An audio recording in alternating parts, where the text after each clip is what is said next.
اعوذ باللہ من الشیطان الرجیم، بسم اللہ الرحمن الرحیم۔ السلام علیکم محترم ناظرین و سامعین، ڈاکٹر یاسمین طارق کی طرف سے خوش آمدید۔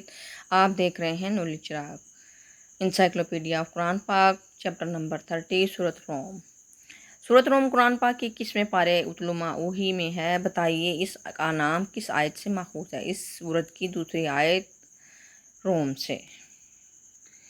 اس سورۃ روم کا آغاز حروف مقطوعات الف لام میم سے ہوتا ہے اور اس اختتام حرف نون پر ہوتا ہے۔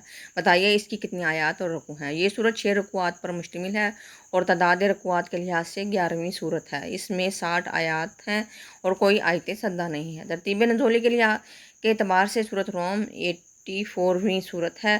موجودہ ترتیب کیا ہے؟ قرآن پاک کی موجودہ ترتیب کے لحاظ سے سورۃ روم کا نمبر 30واں ہے۔ سورۃ روم قرآن پاک کی پانچویں منزل میں ہے۔ یہ کتنے حروف اور کلمات پر مشتمل ہے؟ سورۃ روم 3547 حروف پر مشتمل ہے اور اس کے 827 کلمات ہیں۔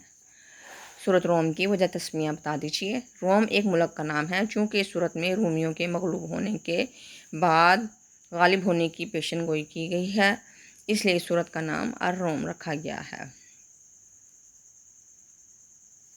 سورۃ روم حضور پاک صلی اللہ علیہ وسلم کی مکی زندگی کے وسطی دور میں نازل ہوئی۔ اس کی شان نزول بتا دیجیے۔ 614 ہجری میں روم پر آتش پرست ایرانیوں کا قبضہ ہو گیا تھا، جس کی بنا پر مشرکین عرب مسلمانوں سے کہتے تھے کہ آتش پرست ایرانیوں کو فتح ہوئی اور وحی اور رسالت کو ماننے والوں کی شکست۔ اس طرح عرب بت پرست تمہارے دین کو مٹا دیں گے۔